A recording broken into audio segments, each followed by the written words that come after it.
على ربى الأنس شيدنا مدارسنا بالآي نروي فؤادا كان عطشانا. الحمد لله رب العالمين والصلاة والسلام على سيدنا محمد وعلى آله وأصحابه أجمعين. সম্মানিত দর্শক শ্রোতা, আসসালামু আলাইকুম ওয়া রাহমাতুল্লাহি ওয়া বারাকাতুহু।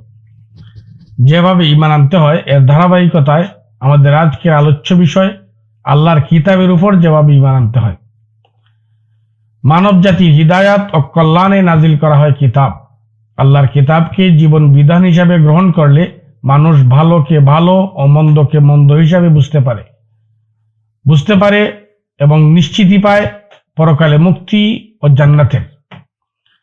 আল্লাহর দেওয়া কিতাব দুই ধরনের, সাইফা ও কিতাব তথা পুস্তিকা ও গ্রন্থ। ছোট ছোট পুস্তিকাকে সাইফা বলা হয়। নবীগণকে দেওয়া সাইফা সমূহের সঠিক হিসাব আমাদের জানা নেই। বড় বড় গ্রন্থকে বলা হয় কিতাব। চারটি কিতাব চারজন প্রসিদ্ধ রাসূলকে দেওয়া হয়েছে, যথা তাওরাত মুসা আলাইহিস সালামকে, জাবুর দাউদ আলাইহিস সালামকে, ইনজিল ঈসা আলাইহিস সালামকে, কোরআন মুহাম্মদ সাল্লাল্লাহু আলাইহি ওয়াসাল্লামকে। তাওরাত নাজিল হয়েছে লিখিতভাবে। মুসা আলাইহিস সালাম 40 দিন রোজা ও ইতিকাফের পর লিখিত আকারে তাওরাত দেওয়া হয়। ইনজিল ঈসা আলাইহিস সালামের অন্তরে স্থাপন করে দেওয়া হয়েছে। তাই জন্মের একটু পরই তিনি লোকজনকে বলেছেন, আমি আল্লাহর দাস, আমাকে কিতাব দেওয়া হয়েছে এবং নবী বানানো হয়েছে। আর কোরআন দেওয়া হয়েছে ধীরে ধীরে, দীর্ঘ 23 বছরে। জিবরাইল আলাইহিস সালাম রাসূল সাল্লাল্লাহু আলাইহি ওয়াসাল্লামকে পড়ে শুনিয়েছেন বিধায় এর নাম হয়েছে আল কোরআন। আল কোরআন মানে পঠিত গ্রন্থ। এর মধ্যে তাওরাত, ইনজিল ও কোরআন পূর্ণাঙ্গ কিতাব। এসব কিতাবে রয়েছে মানব সভ্যতার ইতিহাস, ইবাদত, বাণিজ্য, সামাজিকতা, বিচার ও শাসন, পারিবারিক আইন সহ মানব জীবনের প্রয়োজনীয় সব নীতিমালা এবং সকল সমস্যা সমাধানের মূলনীতি। রয়েছে জ্ঞান বিজ্ঞানের অনেক তথ্য ও রহস্য।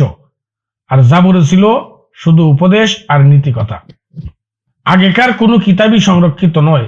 মানুষ এসব কিতাবকে বদলে ফেলেছে, কারণ এসব কিতাব সংরক্ষণের দায়িত্ব মানুষের হাতে ছেড়ে দেওয়া হয়েছিল।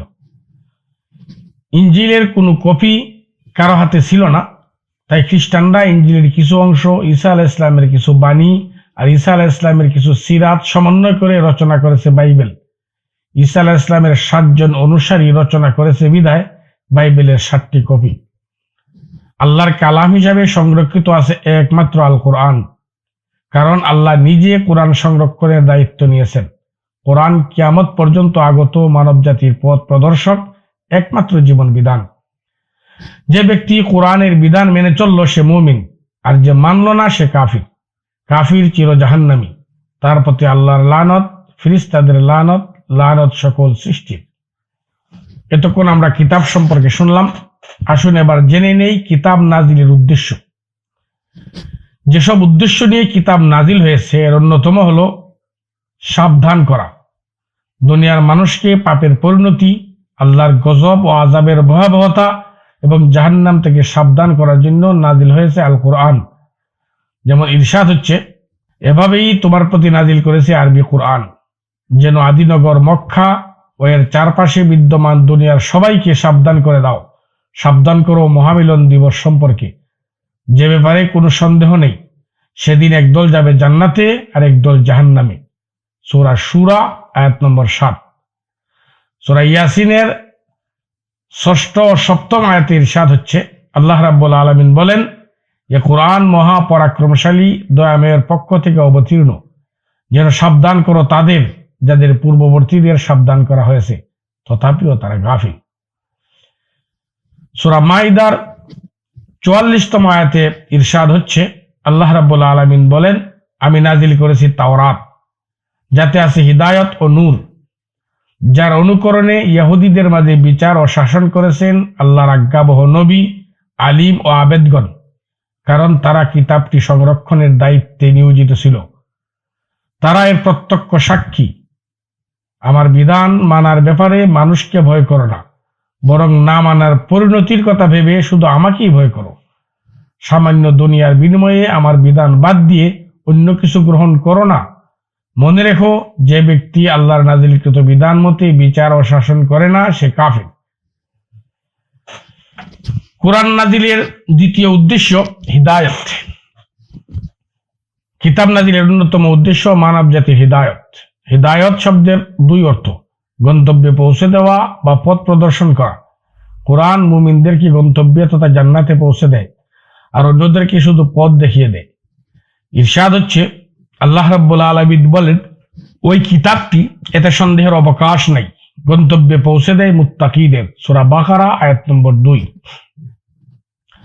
সূরা বাকারার 185তম আয়াতে ইরশাদ হচ্ছে, আল্লাহ রাব্বুল আলামিন বলেন, রমাদান মাস যাতে নাজিল হয়েছে মানব জাতির হিদায়াত, সুস্পষ্ট দিক নির্দেশনা ও ভালো মন্দের পার্থক্য নির্ণয়কারী আল কোরআন। কোরআন নাজিলের আরো একটি উদ্দেশ্য রহমত। কোরআন নাজিল হয়েছে বিশ্ববাসীর জন্য হিদায়ত ও রহমত স্বরূপ। ইরশাদ হচ্ছে, আল্লাহ রাব্বুল আলামিন বলেন, আমি দিয়েছি কিতাব যাতে রয়েছে জ্ঞান গর্ব বর্ণনা, মুমিনদের তরে হিদায়ত ও রহমত। সূরা আরাফ আয়াত নম্বর 52। কিতাব নাজিলের আরেকটি উদ্দেশ্য বিচার ও শাসন। বিশ্ব মানবতার জীবন বিধান ও সংবিধান হিসাবে নাজিল হয়েছে আল কোরআন। মানুষ তাদের যাবতীয় সমস্যার সমাধান করবে আল্লাহর বিধান মতে, আল্লাহর কিতাব মেনে, কোরআনের অনুকরণে। এ মহান উদ্দেশ্য নিয়ে নাজিল হয়েছে আল কোরআন। ইরশাদ হচ্ছে, আল্লাহ রাব্বুল আলামিন বলেন, তাদের মাঝে বিচার ও শাসন করো আল্লাহর নাজিলকৃত বিধান মতে, মন গড়া কোনো কিছু মেনে নিও না। সূরা মায়েদা আয়াত নম্বর 49। সূরা বাকারার 213তম আয়াতে ইরশাদ হচ্ছে, আল্লাহ রাব্বুল আলামিন বলেন, সকল মানুষ একই জাতিভুক্ত ছিল, আল্লাহ রাসূল পাঠিয়েছেন সুসংবাদদাতা ও সতর্ককারী হিসাবে।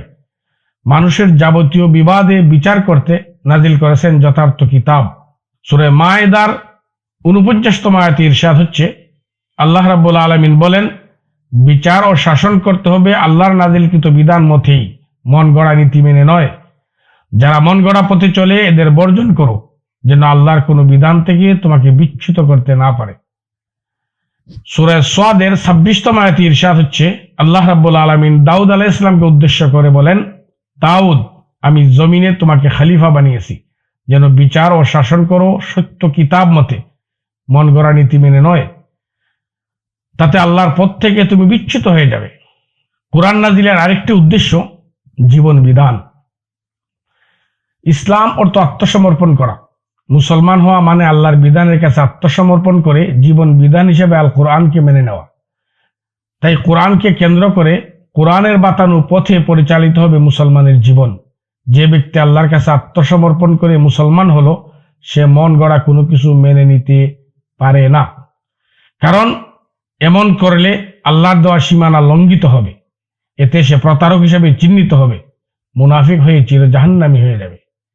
ইরশাদ হচ্ছে, আল্লাহ রাব্বুল আলামিন বলেন, না, আল্লাহর কসম, তারা মুমিন হতে পারবে না যতক্ষণ না তাদের যাবতীয় বিষয় মীমাংসার জন্য তোমার কাছে আসে, তোমার ফয়সালা বিনা দ্বিধায় মেনে নেয় এবং সম্পূর্ণরূপে আত্মসমর্পণ করে।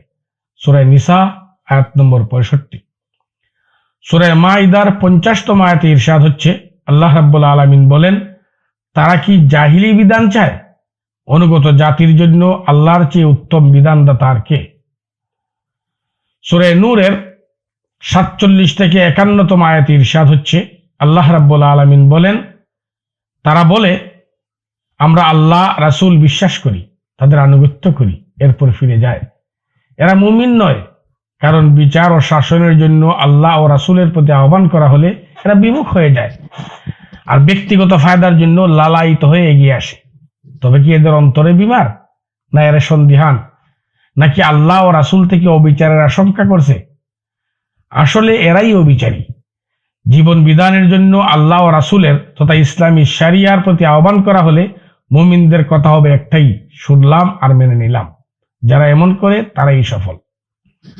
স্বার্থ হাসিলের সময় যারা ইসলামী বিধানের দোহাই তুলে আর বিচার ও শাসন তথা সামাজিক ও রাজনৈতিক ক্ষেত্রে শরিয়া বিমুখ হয়ে অন্য পথ ধরে, আয়াতটি তাদের ব্যাপারে নাজিল হয়েছে।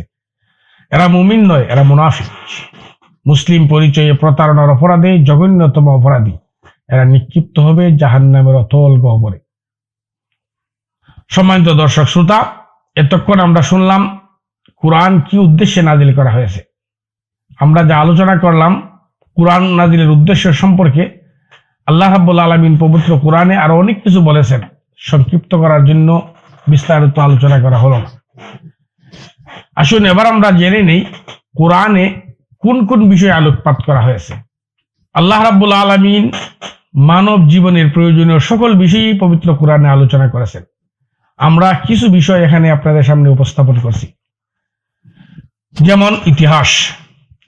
পবিত্র কোরআনে পূর্ববর্তী জাতিসমূহের ইতিহাস, সামাজিক শিষ্টাচার ও তাদের জাতীয় সংস্কৃতি, নবীগণের দাওয়াত এবং জাতীয় নেতাদের মিথ্যাচার ও প্রপাগান্ডা, নবী রাসূল ও মুমিনগণের ধৈর্য, কাফিরদের পরিণতি ও মুমিনদের মুক্তি ইত্যাদি বিষয়সমূহ আলোচিত হয়েছে, যেন আমরা এসব থেকে শিক্ষা গ্রহণ করে ভালো মন্দ বুঝতে পারি এবং নিজেদের কর্ম পদ্ধতি খুঁজে বের করে সঠিক সিদ্ধান্ত গ্রহণ করতে পারি। সূরা নূহ, সূরা ইউসুফ, সূরা আম্বিয়া, সূরা আলে ইমরান, সূরা বাকারা, সূরা ফিল, সূরা বুরুজ সহ আরো অনেক সূরা সমূহে এসব বিষয় আলোচিত হয়েছে। কোরআনে আরো যেসব বিষয় আলোচনা করা হয়েছে এর একটি হলো তথ্যকথা। আল কোরআনে রয়েছে অনেক তথ্য ও তাত্ত্বিক আলোচনা। যেমন আল্লাহ রাব্বুল আলামিন বলেন, আমি মাটির নির্যাস থেকে মানুষ সৃষ্টি করেছি। প্রথমে বীর্য আকারে স্থাপন করেছি নারী জরায়ুর সংরক্ষিত স্থানে। এরপর বীর্য থেকে জমাট রক্ত থেকে অস্থি থেকে হাড় তৈরি করেছি। তারপর হাড়ে মাংস সংযোজন করে নতুন অবয়ব সৃষ্টি করেছি। সুতরাং আল্লাহ মহান, কত উৎকৃষ্ট সৃষ্টিকর্তা। সূরা মুমিনুন আয়াত নম্বর 12 থেকে 14। সূরা রাদের 4th আয়াতে আল্লাহ রাব্বুল আলামিন ইরশাদ করেন, আর পৃথিবীর কোন অংশ উর্বর যাতে উৎপন্ন হয় নানা ধরনের শস্য, আঙ্গুর ও খেজুর সহ সামঞ্জস্যপূর্ণ ও অসামঞ্জস্যপূর্ণ ফল বাগান, একই পানি আহার করেও যার স্বাদ ও খাদ্য মান হয় ভিন্ন ভিন্ন, এসবের শিক্ষা রয়েছে বিচক্ষণ লোকদের জন্য। সম্মানিত দর্শক শ্রোতা, এখানে আমরা মাত্র 2টি আয়াত উল্লেখ করলাম। পবিত্র কোরআনের অনেক আয়াতে নানা ধরনের তত্ত্ব বর্ণিত হয়েছে। সুতরাং কোরআন পড়ুন, কোরআন বুঝুন, কোরআন নিয়ে গবেষণা করুন, অনেক কিছু জানতে পারবেন, বুঝতে পারবেন। আল্লাহ সবাইকে তৌফিক দান করুক। পবিত্র কোরআনে আরো যেসব বিষয় আলোচিত হয়েছে এর অন্যতম হচ্ছে বাণিজ্য ও অর্থনীতি। মানব জীবনের সকল বিষয়ে সুস্পষ্ট নীতিমালা দিয়েছে আল কোরআন। ব্যবসা বাণিজ্য ও অর্থনীতি মানব জীবনে অতি গুরুত্বপূর্ণ বিষয়, তাই এ ব্যাপারেও মূলনীতি ঠিক করে দেওয়া হয়েছে আল কোরআনে। ব্যবসা বাণিজ্য, যাকাত, উসুর, খিরাজ, শুল্ক আদায়, গরিব, অসহায়, অভাবগ্রস্তকে সাহায্য করা, সামরিক ব্যয় ও ভালো কাজে খরচ ইত্যাদি সম্পর্কে উৎসাহ দেওয়া হয়েছে আল কোরআনে। যেমন ইরশাদ হচ্ছে, আল্লাহ রাব্বুল আলামিন বলেন, মুমিনগণ নির্ধারিত মেয়াদে লেনদেন করলে লিখে রাখো, তবে ব্যবসা নগদ হলে হাতে হাতে লেনদেন হয়ে গেলে না লিখলে কোনো কিছু হবে না, লেনদেনের সময় সাক্ষী রেখো ইত্যাদি এক দীর্ঘ আয়াত সূরা বাকারার আয়াত নম্বর 282। এই আয়াতে ব্যবসা বাণিজ্য লিখা এবং লিখার পদ্ধতি নিয়ে আলোচনা করা হয়েছে। আয়াতটি অনেক দীর্ঘ বিধায় এখানে উল্লেখ করা হলো না। সূরা নিসার 29তম আয়াতে ইরশাদ হচ্ছে, আল্লাহ রাব্বুল আলামিন বলেন, মুমিনগণ অন্যায়ভাবে একে অপরের সম্পদ ভক্ষণ করো না, তবে উভয়ের সম্মতিতে লেনদেন হলে গ্রহণ করো। একে অপরকে হত্যা করো না, আল্লাহ তোমাদের প্রতি অসীম দয়ালু। সূরা তওবার 60তম আয়াতে ইরশাদ হচ্ছে, আল্লাহ রাব্বুল আলামিন বলেন, সাদাকাত অর্থাৎ যাকাত, ফকির, মিসকিন, এই বিভাগের কর্মচারী, যাদের আত্মতুষ্টি প্রয়োজন, দাসমুক্তি, ঋণগ্রস্ত, আল্লাহর পথে ও পথিকের কাজে ব্যয় করা হবে। ইহা আল্লাহর পক্ষ থেকে নির্ধারিত, আল্লাহ আলিম হাকিম।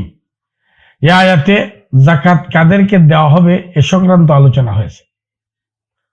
সূরা বাকারার 271তম আয়াতে ইরশাদ হচ্ছে, আল্লাহ রাব্বুল আলামিন বলেন, দান খয়রাত প্রকাশ্যে করা ভালো কাজ, তবে গোপনে অভাবগ্রস্তকে দিয়ে দেওয়া অতি উত্তম। এমন করলে আল্লাহ তোমাদের পাপসমূহ মোচন করে দেন। আল্লাহ সকল কাজের খবর রাখেন। সূরা কাহাফের 94তম আয়াতে ইরশাদ হচ্ছে, আল্লাহ রাব্বুল আলামিন বলেন, তারা বলল যুলকারনাইন ইয়াজুজ মাজুজ দেশে নৈরাজ্য সৃষ্টি করে আমরা তোমাকে শুল্ক দেব, তুমি আমাদের ও তাদের মধ্যখানে অর্থাৎ তাদের আগমন পথ বন্ধ করে প্রাচীর নির্মাণ করে দাও। এখানে শুল্ক আদায়ের কথা বলা হয়েছে। সূরা বাকারার 275তম আয়াতে ইরশাদ হচ্ছে, আল্লাহ রাব্বুল আলামিন বলেন, আল্লাহ ব্যবসাকে হালাল করেছেন, সুদকে করেছেন হারাম। এখানে ব্যবসা এবং সুদ সম্পর্কে আলোচিত হয়েছে। এসবই অর্থনীতির নানা দিক নিয়ে আলোচনা। আরো অনেক আয়াতে কোরআন মাজিদে অর্থনীতির নানা দিক নিয়ে আলোচনা করা হয়েছে। তাই কোরআন পড়ুন, কোরআন বুঝুন এবং আল কোরআনের সমাজ গড়ুন। আল কোরআনে আরো যেসব বিষয় নিয়ে আলোচিত হয়েছে, আরেকটি হচ্ছে প্রকৌশল ও শিল্প। প্রকৌশল মানব জীবনে অতি গুরুত্বপূর্ণ একটি বিষয়। নানা কলাকৌশল ব্যবহার করে মানুষ গড়ে তুলছে বিরাট নির্মাণ শিল্প। বর্তমান বিশ্বে আবাসন, পরিবহন সহ সব কিছুতে এসেছে শৈল্পিক পরিবর্তন। মানব জীবনের মান উন্নয়নে প্রকৌশলের গুরুত্ব অপরিসীম। বিষয়টি এড়িয়ে যায়নি আল কোরআন। ইরশাদ হচ্ছে, আল্লাহ রাব্বুল আলামিন বলেন, স্মরণ করো আদ জাতির পর আল্লাহ তোমাদের প্রতিষ্ঠিত করেছেন। আল্লাহর দেয়া কলাকৌশল খাটিয়ে তোমরা নরম মাটিতে অট্টালিকা নির্মাণ করো, পাহাড় খুদে তৈরি করো ঘর। আল্লাহর নিয়ামত স্মরণ করো, জমিনে ফাসাদ করো না। সূরা আরাফ আয়াত নম্বর 74। সূরা ইউনুসের 87তম আয়াতে ইরশাদ হচ্ছে, আল্লাহ রাব্বুল আলামিন বলেন, আমি মূসা ও তার ভাইকে সংবাদ পাঠালাম, তোমাদের জাতির জন্য শহরে কিছু ঘর নির্মাণ করো। এসব ঘরকে কেন্দ্র করে নামাজ কায়েম করো এবং মুমিনদের সুসংবাদ দাও যে অচিরেই তারা মুক্ত হবে। সূরা নাহলের 68তম আয়াতে ইরশাদ হচ্ছে, আল্লাহ রাব্বুল আলামিন বলেন, তোমার রব মৌমাছিকে সংবাদ পাঠালেন, পাহাড়ে গাছে অনির্মিত উঁচু বস্তুতে চাক তৈরি করো, ফল ফুল আহরণ করে প্রভুর দেওয়া উন্মুক্ত আকাশপথে বিচরণ করো। মৌমাছির উদর থেকে নির্গত হয় নানা রঙের পানীয়, যাতে আছে মানুষের নিরাময়। গবেষণাকারীদের জন্য আছে শিক্ষণীয় অনেক কিছু। সম্মানিত দর্শক শ্রোতা, আর অনেক আয়াতে নানা ভাবে নানা ভঙ্গিতে প্রকৌশল ও শিল্প নিয়ে আলোচনা করা হয়েছে। তাই কোরআন পড়ুন, কোরআন বুঝুন, আল কোরআনে বর্ণিত বিষয়াদি নিয়ে গবেষণা করুন। এতে জ্ঞানের দ্বার উন্মুক্ত হবে, মন মানসিকতা উদার ও সহনশীল হবে, আল্লাহর প্রতি আনুগত্য বেড়ে যাবে, শান্তিময় হবে দুনিয়া ও আখিরাত। পবিত্র কোরআনে আরো যেসব বিষয় নিয়ে আলোচনা করা হয়েছে, এর একটি হচ্ছে বিজ্ঞান ও প্রযুক্তি। বিজ্ঞান ও প্রযুক্তি মানব জীবনের একটি গুরুত্বপূর্ণ বিষয়। জীবনের মান উন্নয়নে বিষয়টির গুরুত্ব অপরিসীম। বিজ্ঞান ও প্রযুক্তির মাধ্যমে জীবন হয়ে ওঠে সহজতর ও আরামদায়ক। বিজ্ঞান ও প্রযুক্তির নানা বিষয়ের প্রতি ইঙ্গিত করেছে আল কোরআন। ইরশাদ হচ্ছে, আল্লাহ রাব্বুল আলামিন বলেন, ঘোড়া, গাধা ও খচ্চর তোমাদের শোভা ও বাহন। তিনি আরো অনেক কিছু বানাবেন যা তোমরা জানো না। সূরা নাহাল আয়াত নম্বর 8। উক্ত আয়াতে যোগাযোগ ও যাতায়াতের ক্ষেত্রে আবিষ্কৃত প্রযুক্তির প্রতি ইঙ্গিত করা হয়েছে। সূরা নূরের 45তম আয়াতে ইরশাদ হচ্ছে, আল্লাহ রাব্বুল আলামিন বলেন, আল্লাহ পানি থেকে বানিয়েছেন বিচরণকারী সবকিছু। কোনটি পেটে ভর দিয়ে চলে, কোনটি 2 পায়ে, আর কোনটি 4-এ ভর করে। আল্লাহ যা ইচ্ছা তৈরি করেন ও করবেন। আল্লাহ সকল ক্ষমতার উৎস। এখানে লক্ষণীয় যে পৃথিবীর সকল প্রাণী ডিম বা বীর্য থেকে জন্মগ্রহণ করে, আর ডিম ও বীর্য উভয়টি তরল পদার্থ। এসব প্রাণীর কোনটি পেটের উপর ভর করে চলে, কোনটি 2 পায়ে বিচরণ করে, কোনটি 4 পায়ে। প্রযুক্তির সাহায্যে আবিষ্কৃত যানবাহন ধাতব হলেও তরল পদার্থ দিয়ে বানানো হয়। ধাতু গলিয়ে তরল করে এসব তৈরি করা হয়। আর এর কোনটি পেটে ভর করে চলে, যেমন জাহাজ, কোনটি 2 চাকায় চলে, যেমন সাইকেল, মোটর সাইকেল, আর কোনটি 4 চাকায় চলে, যেমন কার, জিপ সহ অন্যান্য গাড়ি। সুতরাং উক্ত আয়াতে পরিবহন সেক্টরের বিজ্ঞান ও প্রযুক্তির কথা বলা হয়েছে। সূরা সাবার 12তম আয়াতে ইরশাদ হচ্ছে, আল্লাহ রাব্বুল আলামিন বলেন, আমি বাতাসকে সুলাইমানের অধীন করে দিয়েছিলাম। সে সকালে 1 মাস ও বিকালে 1 মাস সমান পথ অতিক্রম করত। তার জন্য প্রবাহিত করেছিলাম গলিত তামার ঝর্ণা। আল্লাহর হুকুমে জিনরা তার তত্ত্বাবধানে কাজ করত। কেহ আমার আদেশ লঙ্ঘন করলে তাকে আস্বাদন করাবো জাহান্নামের আযাব। এখানে লক্ষণীয় যে সুলাইমান আলাইহিস সালাম সদল বলে আকাশ ভ্রমণ করতেন। 1 মাসের পথ তিনি এক সকালে অতিক্রম করতেন। ইহা বিমান, বৈমানিক ও আকাশ ভ্রমণের বিজ্ঞান ও প্রযুক্তির ইঙ্গিত বহন করে। আল্লাহ সুলাইমান আলাইহিস সালামের জন্য প্রবাহিত করেছিলেন গলিত তামার নালা। বর্তমানে প্রযুক্তির কাঁচামাল হিসাবে সবচেয়ে বেশি ব্যবহৃত হয় তামা। তামাকে গলিয়ে প্রবাহিত করে বানানো হয় অনেক কিছু। কম্পিউটার, মোবাইল ফোন, টিভি ইত্যাদির মাদারবোর্ড বানানো হয় তামা দিয়ে। তাই গলিত তামা প্রবাহিত করার কথা উল্লেখ করে এসব বিষয়াদির প্রতি ইঙ্গিত করা হয়েছে। উক্ত আয়াতে আরেকটি বিষয় বলা হয়েছে, জিনরা কাজ করত আল্লাহর হুকুমে সুলাইমান আলাইহিস সালামের তত্ত্বাবধানে। মানে জিনদের কাজ সর্বদা তদারকি ও মনিটরিং করা হতো। এই মনিটরিং ব্যবস্থাকে সহজ করতে বানানো হয়েছে মনিটরিং ক্যামেরা।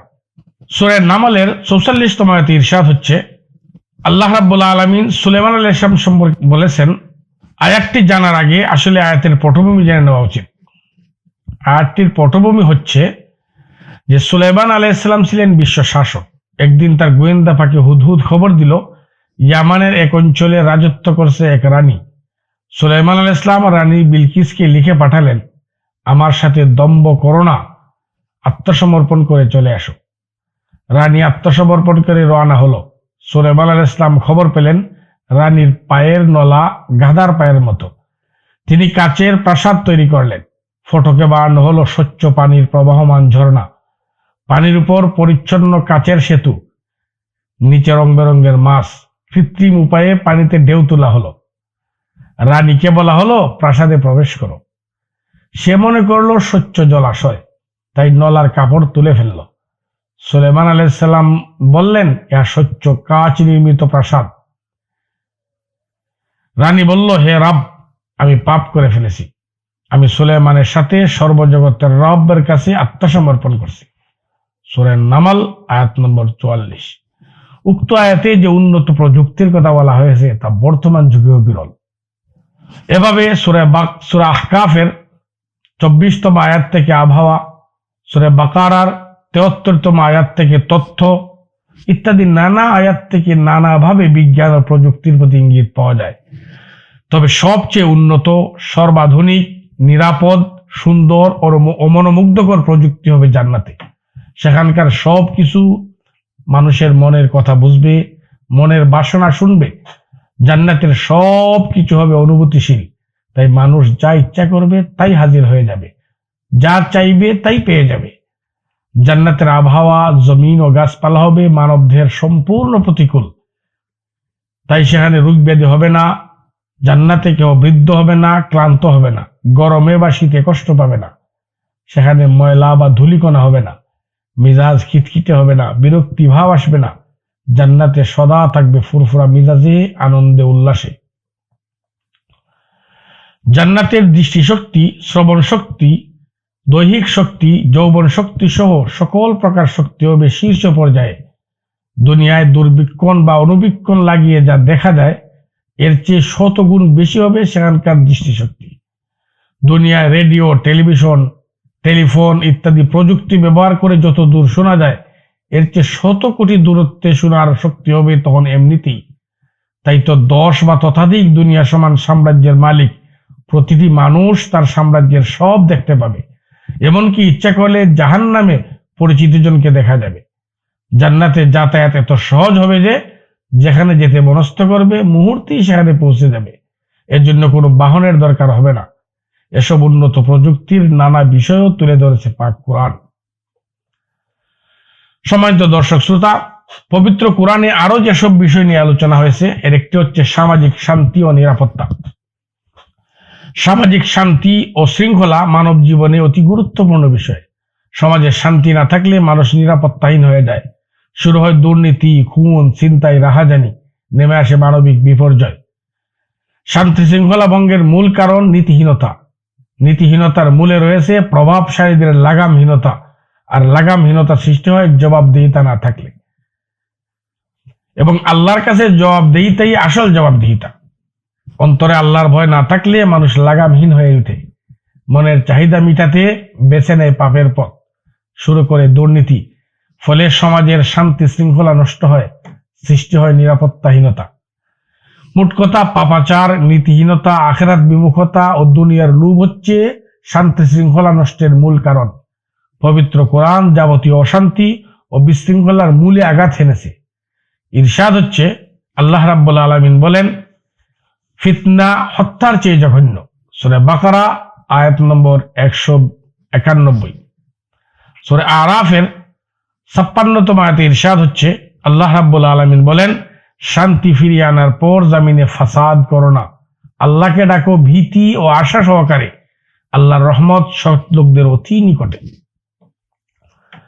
সূরা বাকারার 193তম আয়াতে ইরশাদ হচ্ছে, আল্লাহ রাব্বুল আলামিন বলেন, যাবতীয় ফিতনা নির্মূল হয়ে পরিপূর্ণভাবে আল্লাহর দ্বীন কায়েম না হওয়া পর্যন্ত যুদ্ধ চালিয়ে যাও। তবে তারা বিরত হয়ে গেলে অপরাধী ব্যতীত কারো উপর শক্তি প্রয়োগ করা যাবে না। সম্মানিত দর্শক শ্রোতা, পবিত্র কোরআনে আরো যেসব বিষয় নিয়ে আলোচনা করা হয়েছে, এর অন্যতম হচ্ছে পারিবারিক শান্তি ও নিরাপত্তা। স্বামী স্ত্রী, বাবা মা, ছেলে মেয়ে, ভাই বোন, আত্মীয় স্বজন নিয়ে পরিবার গঠিত হয়।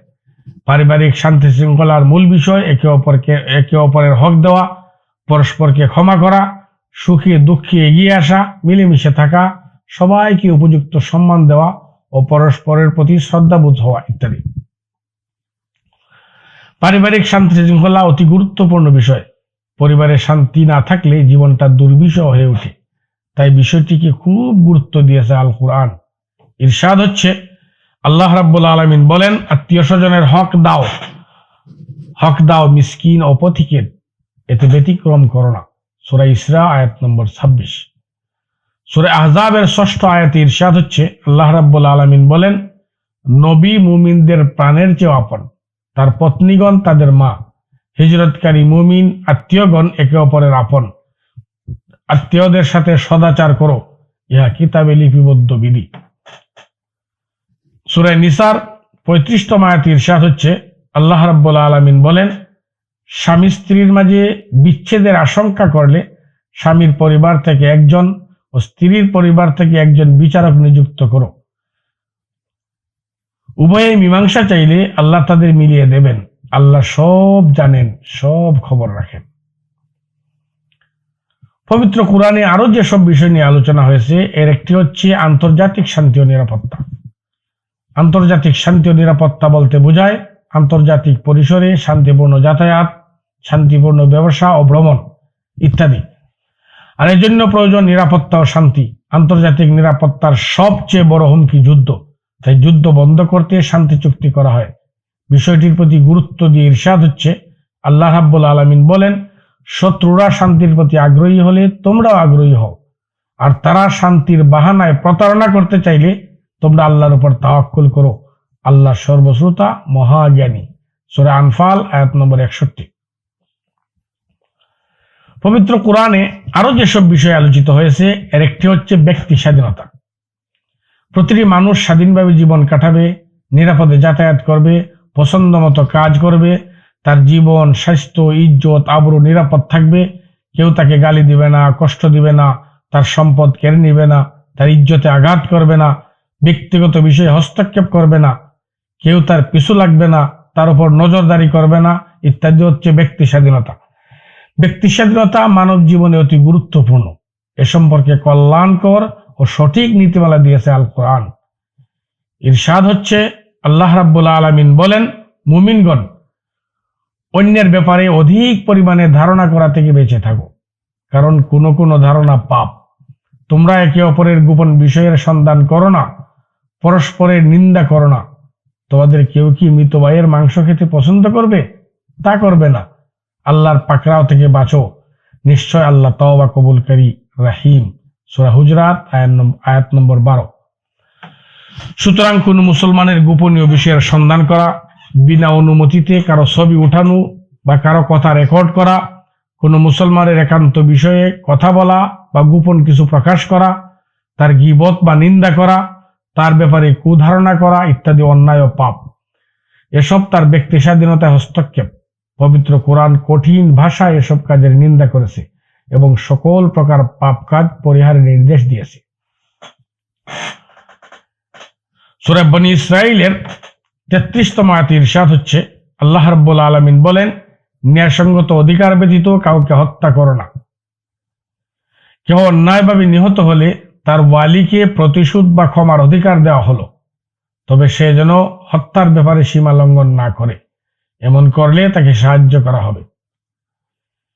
উক্ত আয়াত সহ অনেক আয়াতে ব্যক্তি ও সামাজিক নিরাপত্তা নিশ্চিত করা হয়েছে। প্রতিটি মানুষের জীবনে নিরাপত্তা দেওয়া হয়েছে। সূরা মায়েদার 33তম আয়াতে বলা হয়েছে, আল্লাহ রাব্বুল আলামিন বলেন, যারা আল্লাহ ও রাসূলের বিরুদ্ধাচরণ করে জামিনে ফাসাদ করে, এর সাজা হিসাবে পাপ অনুপাতে এদের হত্যা করা হবে বা ফাঁসি দেওয়া হবে বা উল্টা করে হাত পা কাটা হবে বা সমাজ থেকে বিরত রাখা হবে, দেশান্তর বা জেলে পাঠানো হবে। এ হচ্ছে দুনিয়ার সাজা, আর আখিরাতে তাদের তরে কঠিন আযাব। উক্ত আয়াত সহ অনেক আয়াতে খুন, খারাপি, রাহাজানি সহ জননিরাপত্তায় হুমকি সৃষ্টিকারী সকল অপকর্ম প্রতিরোধের সুস্পষ্ট নীতিমালা বর্ণিত হয়েছে। সূরা মায়েদার 38তম আয়াতে ইরশাদ হচ্ছে, আল্লাহ রাব্বুল আলামিন বলেন, চোর আর চোরনির হাত কেটে ফেলো। আল্লাহর পক্ষ থেকে তাদের অপকর্মের ইহাই উচিত সাজা। আল্লাহ আলিম হাকিম। ইহা হচ্ছে মানুষের সম্পদের নিরাপত্তার সুস্পষ্ট ও সঠিক নীতিমালা। সম্মানিত দর্শক শ্রোতা, পবিত্র কোরআনে আরো যেসব বিষয়ে আলোকপাত করা হয়েছে, এর অন্যতম হচ্ছে মানবাধিকার। উন্নত জীবনের জন্য সবচেয়ে গুরুত্বপূর্ণ বিষয় মানবাধিকার। দুনিয়ার সকল মানুষ তার অধিকার নিয়ে জন্মগ্রহণ করে। সকলের অধিকার আল্লাহ কর্তৃক নির্ধারিত, তাই সবাইকে তার অধিকার দিতে হবে। কাউকে তার অন্যায়সঙ্গত অধিকার থেকে বঞ্চিত করা বা তার প্রাপ্য অধিকার না দেওয়া অন্যায় ও জুলুম। সকল মানুষের অধিকার নিশ্চিত করেছে আল কুরআন।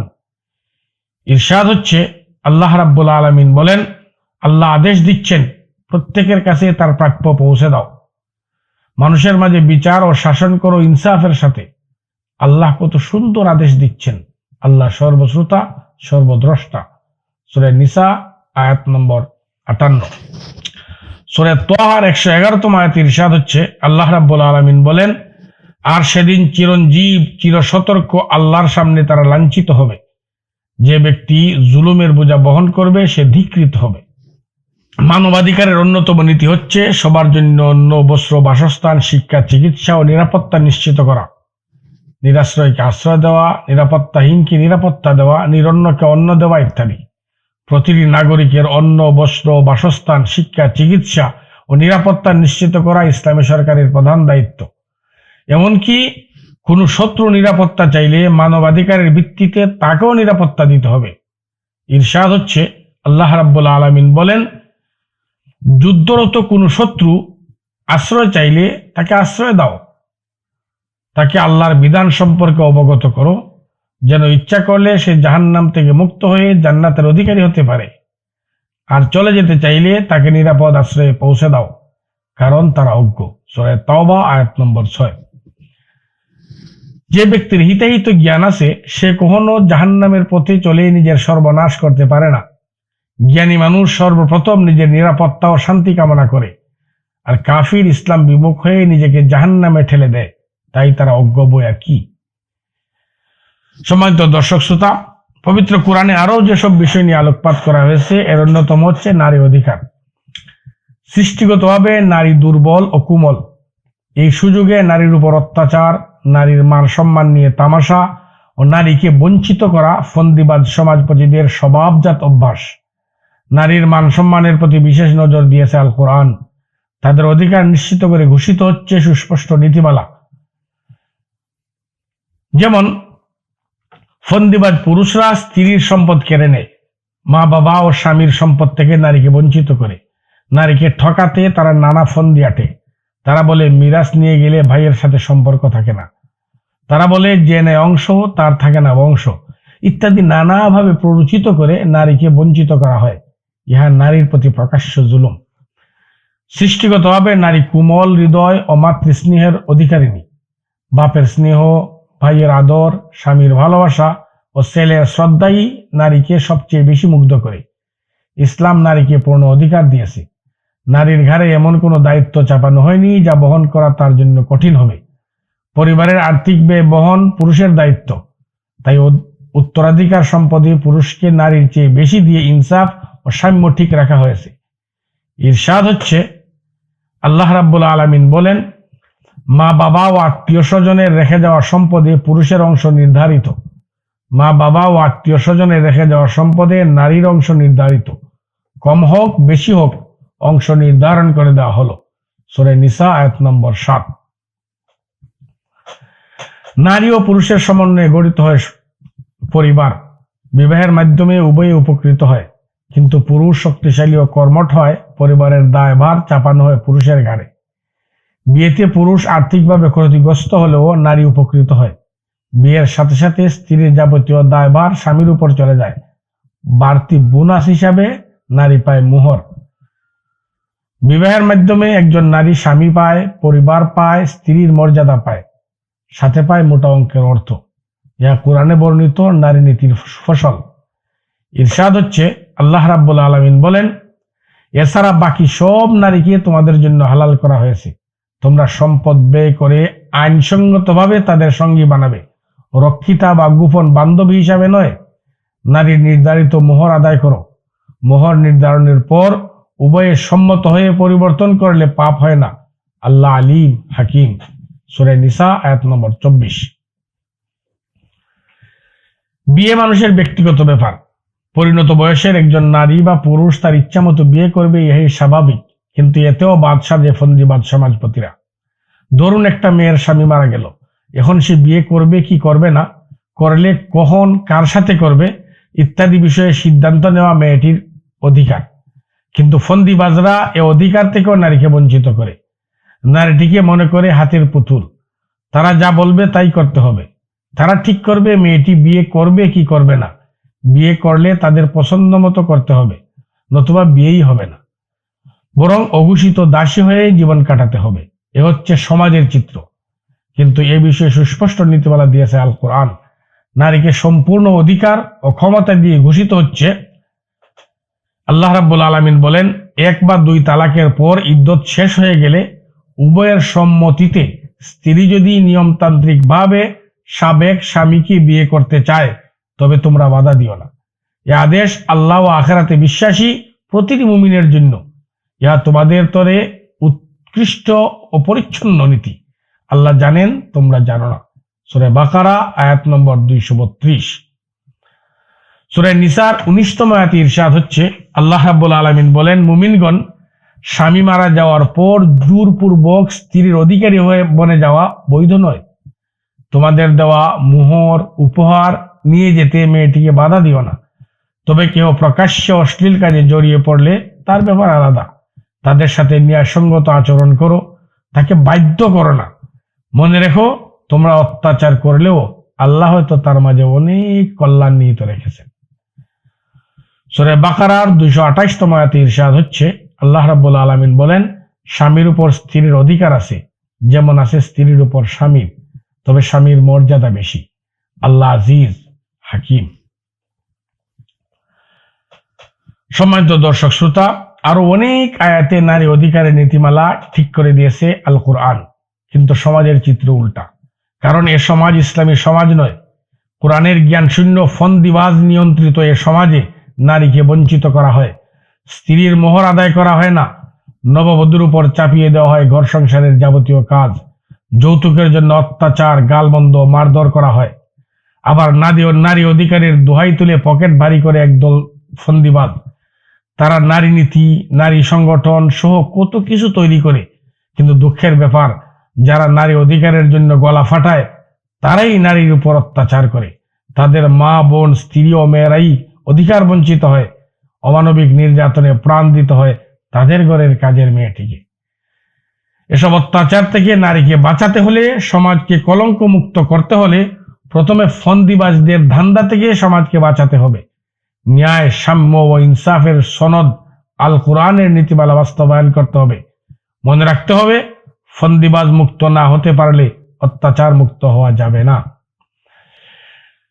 সম্মানিত দর্শক শ্রোতা, পবিত্র কোরআনে যেসব বিষয়ে আলোকপাত করা হয়েছে আমরা এর কিছু উল্লেখ করলাম। এছাড়াও মানবতার সেবা, সরকার ও প্রশাসন, আইন আদালত ও দণ্ডবিধি, ইবাদাত, যুদ্ধ, মারণাস্ত্র, প্রশিক্ষণ ও পররাষ্ট্রনীতি, কিয়ামত ও পরকাল, জান্নাত ও জাহান্নাম, বিজ্ঞানের নানা দিক, সৌরজগৎ, পানিচক্র, ভূতত্ত্ব, উদ্ভিদ জগৎ ও ফলমূল, সাগর ও পানি বিজ্ঞান, স্বর্ণ, রৌপ্য, হীরা, জহরত, মণিমুক্তা ও অলঙ্কারাদি, বিজ্ঞান ও বৈজ্ঞানিক ইত্যাদি মানব জীবনের প্রয়োজনীয় সকল বিষয়ে দিক নির্দেশনা দেওয়া হয়েছে পবিত্র কোরআনে। তাই কোরআন পড়ুন, কোরআন বুঝুন, কোরআন নিয়ে গবেষণা করুন, আল কোরআনের সমাজ গড়ুন। এতে দুনিয়া সুখময় হবে, আখিরাত শান্তিময় হবে ইনশাআল্লাহ। সম্মানিত দর্শক শ্রোতা, এবার একটু ভিন্ন বিষয় নিয়ে আলোচনা করব। এবার আমরা আলোচনা করব আল কোরআনের যে সমস্ত আয়াত রয়েছে তার প্রকারভেদ নিয়ে। পবিত্র কোরআনে দুই ধরনের আয়াত রয়েছে, যথা মুহকাম ও মুতাশাবিহ। মুহকাম বিধান সম্বলিত সুস্পষ্ট আয়াতকে মুহকাম বলা হয়। মুহকাম আয়াতসমূহ আল কোরআনের মূল বিষয়। মুতাশাবিহ কোরআনের কিছু আয়াত একাধিক অর্থ সম্বলিত। এসব আয়াতের মর্ম উদ্ঘাটন খুব কঠিন। বিশ্লেষণের মুখাপেক্ষী এসব আয়াতকে মুতাশাবিহ বলা হয়। আমাদের করণীয় মুহকাম আয়াতসমূহ মেনে নেওয়া, সে অনুযায়ী জীবন যাপন করা এবং বাস্তব জীবনে এর অনুশীলন করা প্রতি মুমিনের উপর ফরজ। আর মুতাশাবিহ আয়াতসমূহে যথাযথ বিশ্বাস রেখে এভাবেই ছেড়ে দিতে হয়, ইহাই আল্লাহ ও রাসূলের হুকুম। কিন্তু কিছু মানুষ মুতাশাবিহ আয়াতের পিছু ছুটে, কেহ মর্ম উদ্ঘাটনের জন্য আর কেহ লোকজনকে বিভ্রান্ত করে ফিতনা করার জন্য। যারা মুতাশাবিহ আয়াতের পিছু ছুটে তাদের পরিণাম, যারা মর্ম উদ্ঘাটনের জন্য মুতাশাবিহ আয়াতের পিছু ছুটে তারা পণ্ডশ্রমী, তারা কোনোদিন সফল হবে না। কারণ কোরআন আল্লাহর কালাম, এর সঠিক ব্যাখ্যা শুধু আল্লাহরই জানা। আর এসব আয়াতের ব্যাখ্যা যেহেতু আল্লাহ থেকে আসেনি, তাই কারো পক্ষেই সঠিক ব্যাখ্যা জানা সম্ভব নয়। আর যারা বিভ্রান্ত ও মুনাফিক, তারা এসব আয়াত ব্যবহার করে লোকজনকে বিভ্রান্ত করে। আর আল্লাহর রহমত ও হেদায়েত বঞ্চিত ভ্রান্ত লোকেরা এদের অনুকরণ করে বিভ্রান্ত হয়। যেমন ইরশাদ হচ্ছে, আল্লাহ রাব্বুল আলামিন বলেন, তিনি তোমাদের প্রতি নাজিল করেছেন কিতাব। এর কিছু আয়াত মুহকাম, যা কিতাবের মূল, আর কিছু মুতাশাবিহ, যাদের অন্তরে বক্রতা আছে। তারা ফিতনার জন্য বা মর্ম উদ্ঘাটনের জন্য মুতাশাবিহ আয়াতের পিছু ছুটে। আসলে এসবের মর্ম কেউ জানে না আল্লাহ ছাড়া। বিজ্ঞজনেরা বলে, আমরা মেনে নিয়েছি, সব রব থেকে নাজিলকৃত, গ্রহণ করে কেবল জ্ঞানী লোকেরাই। সূরা আলে ইমরান আয়াত নম্বর 7। আসল কথা হলো, যেসব আয়াতের সাথে মানব জীবনের কোনো বিধান সম্পৃক্ত নয়, যেসব আয়াতের মর্ম উদ্ঘাটন সম্ভব নয়, এমন আয়াত নিয়ে যারা নিজেদের পাণ্ডিত্য জাহির করেন, তাদের অন্তরে বক্রতা আছে। তারা ফিতনা করে লোকজনকে বিভ্রান্ত করতে চান, তাই তাদের বর্জন করা একান্ত কর্তব্য। বর্ণিত হয়েছে, আয়েশা রাদিয়াল্লাহু তাআলা আনহা বলেন, রাসূল সাল্লাল্লাহু আলাইহি ওয়াসাল্লাম একদা উক্ত আয়াত তিলাওয়াত করলেন। তারপর বললেন, যখন দেখবে লোকজন মুতাশাবিহ আয়াতের পিছু ছুটছে, মনে করবে আল্লাহ এদের কথাই বলেছেন, এদের বর্জন করবে। মুসলিম তাফসিরে কুরতুবী। একটি উদাহরণ, সাহাবাদের জমানায় কিছু লোক ইসলামী আদর্শ থেকে বিচ্যুত হয়ে গিয়েছিল। তারা ইসলামী অক্ষ থেকে বিচ্যুত হয়ে খলিফার আনুগত্য থেকে বেরিয়ে গিয়েছিল। ইসলামের খলিফা আলী রাদিয়াল্লাহু তাআলা আনহুর আনুগত্য ত্যাগ করে তারা স্লোগান তুলেছিল, ইনিল হুকমু ইল্লা লিল্লাহ, অর্থাৎ আল্লাহ ছাড়া কারো হুকুম মানি না, মানব না। যেহেতু খলিফার আনুগত্য থেকে বেরিয়ে গিয়েছিল, তাই তাদের খাওয়ারিজ বা বেরিয়ে যাওয়া দল বলা হতো। তারা মসজিদে হারামের দ্বার প্রান্তে বসে ইসলামের খলিফা আলী রাদিয়াল্লাহু তাআলা আনহু, শামের আমির মুআবিয়া রাদিয়াল্লাহু তাআলা আনহু ও মিশরের আমির আমর বিন আস রাদিয়াল্লাহু তাআলা আনহুকে হত্যার পরিকল্পনা করে এবং ফজরের সময়ে ঘুমন্ত লোকজনকে জাগানো অবস্থায় কুফার মসজিদে আলী রাদিয়াল্লাহু তাআলা আনহুর উপর অতর্কিত হামলা করে তাকে শহীদ করে। তারা পাক কোরআনের মুতাশাবিহ আয়াতসমূহ ব্যবহার করে বিভ্রান্ত হয়েছে এবং অনেক লোককে বিভ্রান্ত করেছে।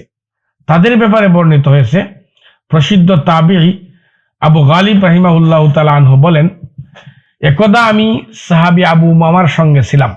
আমি হেঁটে যাচ্ছিলাম, আবু উমামা ছিলেন গাদার পৃষ্ঠে। দামেস্কের জামে মসজিদ প্রাঙ্গণে এসে দেখা গেল স্তূপীকৃত মানব মুন্ড। তিনি জিজ্ঞেস করলেন, এসব মুন্ড কিসের? বলা হলো, এসব খাওয়ারিজদের মুন্ড, ইরাক থেকে আনা হয়েছে। আবু উমামা বললেন, জাহান্নামের কুত্তা, জাহান্নামের কুত্তা, জাহান্নামের কুত্তা। বিশ্বের নিকৃষ্টতম নিহত এরা। ধন্য তারা যারা এদের হত্যা করেছে, আর ধন্য তারা যারা এদের হাতে নিহত হয়েছে। কথাটি তিনি 3 বার বললেন, তারপর কাঁদতে শুরু করলেন। আমি জিজ্ঞেস করলাম, আবু উমামা, আপনি কাঁদছেন? বললেন, তাদের প্রতি করুণা হয়। তারা ইসলামের অনুসারী ছিল, কিন্তু খলিফার বিরোধিতা করে ইসলাম থেকে বেরিয়ে গেছে। তারপর তিনি তিলাওয়াত করলেন আয়াতের অর্থ। তিনি তোমার প্রতি নাজিল করেছেন কিতাব, এর কিছু আয়াত মুহকাম যা কিতাবের মূল, আর কিছু মুতাশাবি যাদের অন্তরে বক্রতা আছে। তারা ফিতনার জন্য বা মর্ম উদ্ঘাটনের জন্য মুতাশাবি আয়াতের পিছু ছুটে। আসলে এসবের মর্ম কেউ জানে না আল্লাহ ছাড়া। বিজ্ঞজনেরা বলে, আমরা মেনে নিয়েছি সব রব থেকে নাজিলকৃত, গ্রহণ করে কেবল জ্ঞানী লোকেরাই। সূরা আলে ইমরান আয়াত নম্বর 7। পবিত্র কোরআনে আরো 2 ধরনের আয়াত রয়েছে, তা হচ্ছে নাসিখ ও মনসুখ। সম্মানিত দর্শক শ্রোতা, ইসলাম কিয়ামত পর্যন্ত আগত মানব জাতির একমাত্র জীবন বিধান। অসহায় অবস্থায় আত্মপ্রকাশ করে ধীরে ধীরে বিশ্ব নেতৃত্বে আসীন হয়েছিল ইসলাম। দীর্ঘ 23 বছরে পূর্ণ হওয়া ইসলামী বিধানে সঙ্গত কারণেই মাঝে মাঝে পরিবর্তন আনা হয়েছে। এই পরিবর্তন সম্বলিত আয়াতসমূহকে বলা হয় নাসিখ ও মনসুখ। যে বিধান রহিত করে নতুন বিধান দেওয়া হয়েছে তাকে মনসুখ বলা হয়, আর যে বিধান দিয়ে আগের বিধানকে রহিত করা হয়েছে তথা নতুন বিধানকে নাসিখ বলা হয়। মনসুখ 3 প্রকার। ক, আয়াত বাকি শুধু হুকুম মনসুখ, যথা সূরা বাকারার 184তম আয়াতের একটি বিধান ছিল, সামর্থ্যবান ব্যক্তিরা রমাদানে রোজা না রেখে ফিদিয়া দিলেই চলবে। কিন্তু পরে এই বিধানকে রহিত করে 185তম আয়াতে বলা হয়েছে, সামর্থ্যবান সবাইকে রমাদানে রোজা রাখতে হবে। মনসুখের আরেকটি পর্যায় হচ্ছে বিধান বাকি শুধু আয়াত মনসুখ। যেমন বিবাহিত নারী বা পুরুষ জিনা করলে তাদের সাজা হলো রাজম। এই বিধান সম্বলিত আয়াতের তিলাওয়াত কোরআন থেকে রহিত করা হয়েছে, কিন্তু হুকুম বাকি আছে। বর্ণিত হয়েছে, উমর রাদিয়াল্লাহু তাআলা আনহু, উমর বিন খাত্তাব রাদিয়াল্লাহু তাআলা আনহু বলেন, আল্লাহ মুহাম্মদ সাল্লাল্লাহু আলাইহি ওয়াসাল্লামকে সঠিক বিধান দিয়ে পাঠিয়েছেন। তার উপর নাজিল করেছেন কিতাব। আল্লাহর কিতাবে রাজমের আয়াত ছিল। আয়াতটি আমি তিলাওয়াত করেছি, বুঝেছি, অধ্যয়ন করেছি। এই আয়াতের বিধান মেনে রাসূল সাল্লাল্লাহু আলাইহি ওয়াসাল্লাম রাজম করেছেন, তারপর আমরাও রাজম করছি। আমার ভয় হয় এমন এক দিন আসবে যখন লোকেরা বলবে আল্লাহর কিতাবে রাজম সম্পর্কে কিছু নেই। যারা এমন বলবে তারা আল্লাহর দ্বীন থেকে বিচ্যুত হয়ে যাবে। বিবাহিত পুরুষ বা নারী জিনা করলে যদি সাক্ষ্য প্রমাণে প্রমাণিত হয় বা গর্ভবতী হয় বা স্বীকার করে নেয় তবে রাজম অবধারিত। রাজমের আয়াতটি ছিল, আমি আয়াতটি এভাবে পড়েছি, আশ-শাইখু ওয়াশ-শাইখাতু ইযা জানায়া ফারজিমুহুমা আলবাত্তাতা নাকালাম মিনাল্লাহ ওয়াল্লাহু আজিজুন হাকিম। অর্থাৎ বিবাহিত পুরুষ ও নারী জিনা করলে অবশ্যই তাদের রজম করবে, আল্লাহর পক্ষ থেকে ইহাই তাদের সাজা, আল্লাহ আজিজ হাকিম। বুখারী ও মুসলিম। মনসুখের আরেকটি পদ্ধতি হচ্ছে আয়াত ও বিধান উভয়ই মনসুখ। যেমন সূরা আহজাব সূরা বাকারার সমান দীর্ঘ ছিল, এর অনেক আয়াত বিধান সহ রহিত করা হয়েছে। তাফসীরে কুরতুবী, উবাই বিন কাব ও আয়েশা রাদিয়াল্লাহু তাআলা আনহা থেকে বর্ণিত হাদিস। ইসলামের সূচনাতে এক বিধান মনসুখ হয়ে অন্য বিধান নাজিল হলে ইহুদরা তিরস্কার করে বলতো, মুহাম্মদ আজ এক কথা বলে কাল অন্য কথা, আজ এটা হালাল কাল হারাম, এ কেমন দিন? নাজিল হলো, আল্লাহ রাব্বুল আলামিন বললেন, আমি কোনো আয়াতকে মনসুখ করলে বা ভুলিয়ে দিলে এর চেয়ে উত্তম বা সমান কিছু দিয়ে থাকি। তুমি কি জানো না আল্লাহ সর্বময় ক্ষমতার অধিকারী? সূরা বাকারা আয়াত নম্বর 106। সম্মানিত দর্শক শ্রোতা, এতক্ষণ আমরা শুনছিলাম আল্লাহর কিতাবের উপর কিভাবে ঈমান আনতে হয়। দীর্ঘ আলোচনার পর আসুন এবার আপনাদেরকে জানিয়ে দিই আমাদের আজকের আলোচনার সার সংক্ষেপ। আজকে আমরা যেসব বিষয়ে আলোচনা করলাম তার সার সংক্ষেপ হচ্ছে, মানব জাতির হিদায়ত ও কল্যাণে নাজিল করা হয় কিতাব। আল্লাহর কিতাবকে জীবন বিধান হিসেবে গ্রহণ করলে মানুষ ভালোকে ভালো ও মন্দকে মন্দ হিসাবে বুঝতে পারে। আল্লাহর দেওয়া কিতাব দুই ধরনের, সাইফা ও কিতাব, তথা পুস্তিকা ও গ্রন্থ। ছোট ছোট পুস্তিকাকে সাইফা বলা হয়। নবীগণকে দেওয়া সাইফা সমূহের সঠিক হিসাব আমাদের জানা নেই। বড় বড় গ্রন্থকে বলা হয় কিতাব। 4টি বড় কিতাব 4 জন প্রসিদ্ধ রাসূলকে দেওয়া হয়েছে, যথা তাওরাত মুসা আলাইহিস সালামকে, জাবুর দাউদ আলাইহিস সালামকে, ইনজিল ঈসা আলাইহিস সালামকে, কোরআন মুহাম্মদ সাল্লাল্লাহু আলাইহি ওয়াসাল্লামকে। তাওরাত, ইনজিল ও কোরআন পূর্ণাঙ্গ কিতাব। এসব কিতাবে রয়েছে মানব জীবনের প্রয়োজনীয় সব নীতিমালা সহ সকল সমস্যা সমাধানের মূলনীতি। রয়েছে জ্ঞান বিজ্ঞানের অনেক তথ্য ও রহস্য। জাবুরে ছিল শুধু উপদেশ আর নীতি কথা। আগেকার কোনো কিতাবই সংরক্ষিত নয়। মানুষ এসব কিতাবকে বদলে ফেলেছে, কারণ এসব কিতাব সংরক্ষণের দায়িত্ব মানুষের হাতে ছেড়ে দেওয়া হয়েছিল। আল্লাহর কালাম হিসাবে সংরক্ষিত আছে শুধু আল কোরআন। আল্লাহ নিজে এর সংরক্ষণের দায়িত্ব নিয়েছেন। কোরআন কিয়ামত পর্যন্ত আগত মানব জাতির পথ প্রদর্শক, একমাত্র জীবন বিধান। যে ব্যক্তি কোরআনের বিধান মেনে চলল সে মুমিন, আর যে ব্যক্তি কোরআনের বিধান মানল না সে কাফির। কাফির চির জাহান্নামী। তার প্রতি আল্লাহর লানত, ফেরেশতাদের লানত, লানত সকল সৃষ্টির। যেসব উদ্দেশ্য নিয়ে কিতাব নাজিল হয়েছে এর অন্যতম হলো মানুষকে পাপের পরিণতি, আল্লাহর আযাব ও গজব থেকে সাবধান করা, মানুষকে সঠিক পথের সন্ধান দেওয়া তথা হিদায়াত করা। কোরআন মানব জাতির জন্য রহমত স্বরূপ। কোরআনে বিধান মেনে বিচার ও শাসন করতে নাজিল হয়েছে আল কোরআন। বিশ্ব মানবতার জীবন বিধান হিসাবে নাজিল হয়েছে পাক কোরআন। কোরআন আল্লাহর কালাম।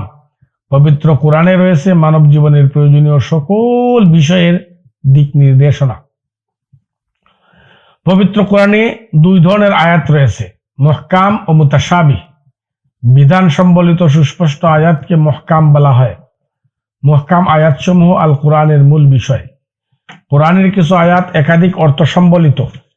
বিশ্লেষণের মুখাপেক্ষী এসব আয়াতকে মুতাশাবিহ বলা হয়। মুহকাম আয়াতসমূহ মেনে নিয়ে সে অনুযায়ী জীবন যাপন করা প্রতিটি মুমিনের উপর ফরজ। মুতাশাবিহ আয়াতসমূহে যথাযথ বিশ্বাস রেখে এভাবেই ছেড়ে দিতে হয়, ইহাই আল্লাহ ও রাসূলের হুকুম। কিছু মানুষ মুতাশাবিহ আয়াতের পিছু ছুটে, কেহ মর্ম উদ্ঘাটনের জন্য আর কেহ ফিতনা করার জন্য। যারা মর্ম উদ্ঘাটনের জন্য মুতাশাবিহ আয়াতের পিছু ছুটে তারা পণ্ডশ্রমী, তারা কোনোদিন সফল হবে না। যারা ভ্রান্ত ও মুনাফিক তারা মুতাশাবিহ আয়াত ব্যবহার করে লোকজনকে বিভ্রান্ত করে। আল্লাহর রহমত ও হিদায়াত বঞ্চিত ভ্রান্ত লোকেরা এদের অনুকরণ করে বিভ্রান্ত হয়। সাহাবাদের জমানায় কিছু লোক ইসলামী আদর্শ থেকে বিচ্যুত হয়ে খলিফার আনুগত্য থেকে বেরিয়ে গিয়েছিল। তাদের খাওয়ারিজ বা বেরিয়ে যাওয়া দল বলা হতো। ফজরে ঘুমন্ত লোকজনকে জাগানো অবস্থায় কুফার মসজিদে খাওয়ারিজরা আলী রাদিয়াল্লাহু তাআলা আনহুকে শহীদ করে। খাওয়ারিজরা পাক কোরআনের মুতাশাবিহ আয়াতসমূহ ব্যবহার করে অনেক লোককে বিভ্রান্ত করেছে এবং নিজেরাও বিভ্রান্ত হয়েছে। পবিত্র কোরআনে আরো 2 ধরনের আয়াত রয়েছে, যথা নাসিখ ও মনসুখ। ইসলাম আল্লাহর মনোনীত একমাত্র জীবন বিধান। অসহায় অবস্থায় আত্মপ্রকাশ করে ধীরে ধীরে বিশ্ব নেতৃত্বে আসীন হয়েছিল ইসলাম। দীর্ঘ 23 বছরে পরিপূর্ণ হওয়া ইসলামী বিধানের সঙ্গত কারণেই মাঝে মাঝে পরিবর্তন আনা হয়েছে। এই পরিবর্তন সম্বলিত আয়াতসমূহকে বলা হয় নাসিখ ও মনসুখ। যে বিধান রহিত করে নতুন বিধান দেওয়া হয়েছে তাকে মনসুখ বলা হয়, আর যে বিধান দিয়ে আগের বিধানকে রহিত করা হয়েছে তথা নতুন বিধানকে নাসিখ বলা হয়। মনসুখ 3 প্রকার: আয়াত বাকি শুধু বিধান মনসুখ, বিধান বাকি শুধু আয়াত মনসুখ, আয়াত ও বিধান উভয়ই মনসুখ।